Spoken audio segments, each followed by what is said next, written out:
of you ladies freeze when you hear men say, let's sign a prenuptial agreement. But what if I told you that a prenup is rather your friend than your enemy? By the end of this video, you will know why you need a prenup and why every woman needs a prenup. But first, let me tie my hair and tell you everything about it.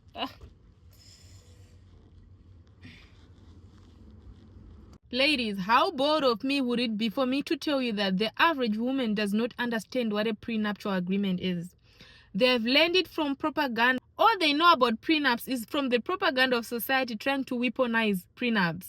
But what if I told you there are ways for you as a woman to use a prenup to your advantage, and the last one is the most effective? So stay tuned.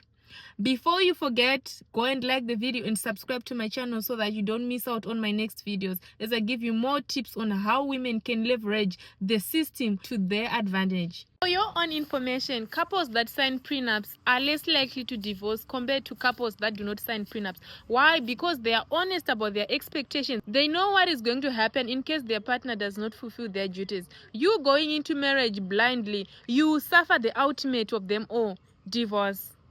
And let's dive right into it. The first one, decide who gets custody of the children in case things do not work out. In case that you divorce, if you're the one getting custody of the children, you should be compensated for your services. If it's him getting custody, make it clear beforehand so that in case something happens, you all know how things are going to transpire, and there is no one who is likely to get frustrated because you have crafted what you want already. As mean as it sounds, some women were impoverished by their divorce because they were given custody of the children and they were unprepared for it. So you're going to have the number of kids that you can take care of alone in case you're the one who gets custody of the children and there is no compensation. This gets you to see things that are going to transpire in the end so that you enter the marriage well knowing. This gets you to see things that are going to transpire in the end because you're going to enter that marriage well knowing what's going to happen if things do not work out. Now going to the part that most women don't want to talk about. Having babies is no longer a secret that it will steal your time, it will steal part of your career, it will steal some of your chances at success. How is this going to happen? Some of you ladies, you have to go on maternity leave. Some of you have to quit your careers to take care of the babies. Some of you have to put your career on pause so that the kids grow and then you resume. So these are some of the things that they will frustrate you in case things do not work out. So what are you going to do? You are going to get compensation for every baby that you have, every baby that you pop out. You are going to be compensated for it. How do you do this? You charge an amount for every child. For example, you sign in the prenup that your husband is going to pay you $100,000 or $50,000 for every baby that you have. This is going to absorb the shock of you putting your career on hold, because as unlikely as it sounds, sometimes the marriage does not work out. And before you come to me with the, oh, it's your baby too, why are you charging money? It's no secret that women do more, women lose more by having a baby than the man does. The man, all he has to do is to contribute his sperm, and the woman contributes her egg. But the woman is the one who is going to partake more in the baby making, in the baby raising process than the man. Now thirdly, as someone who knows that not every woman is able to leave when a man cheats on her, I don't recommend you leaving the man without getting compensated for being cheated.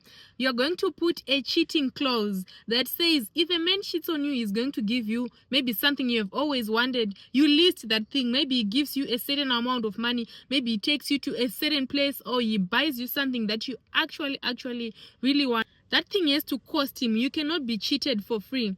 A lot of women are staying with men, forgiving the man because he said, I'm sorry. Ma'am, you are going to get paid for being cheated on by your husband. So in that prenup, you are going to put a cheating clause that says, if you're going to cheat on me and I find out, you're going to give me so many X amount of dollars. And every time he repeats it, that amount is going to increase.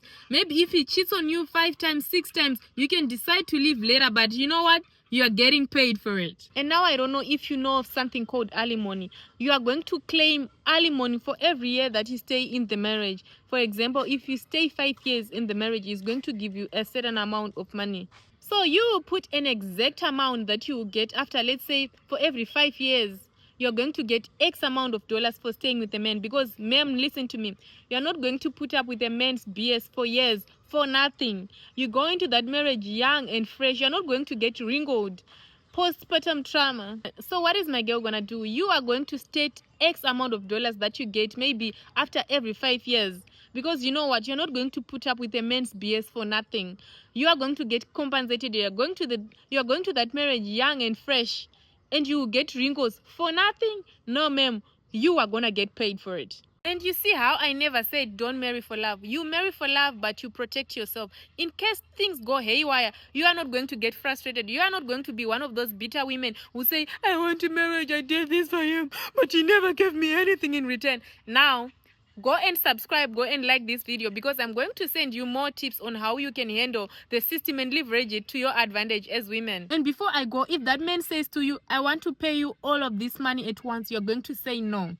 Unless he's giving you half of whatever he has right now, you're going to say no. And also in your prenuptial agreement, you're going to state that whatever he had before the marriage, it's completely his, and that's fine. And whatever you also had is completely yours, that's fine. But whatever he is going to make in that marriage, from the point you are married to him onwards, you are going to get half of it. You're going to get a part of it, a share for you. Because why? As a woman, you're going to be contributing. It could be emotionally, it could be physically, it could be financially towards that. So your prenuptial agreement should state that whatever he acquires in the marriage, during the course of your marriage, you're gonna get paid, baby. I know now you're thinking, oh Julie, what if I miss out on your next video? What if I don't see your next video? No, ma'am, you won't miss out. Go and subscribe to my channel right now. Take a moment, go and subscribe right now. After you subscribe, you like this video so that you don't miss out when I post more tips on how women can leverage the system to use it to their advantage, because it is hard existing in patriarchy as a woman, but there are ways for you to leverage the system so that it helps you better your own life. So I'll be sending more tips. Now go and watch my next video right now that is coming, and also subscribe to my YouTube channel. Don't leave this page without subscribing. Bye bye.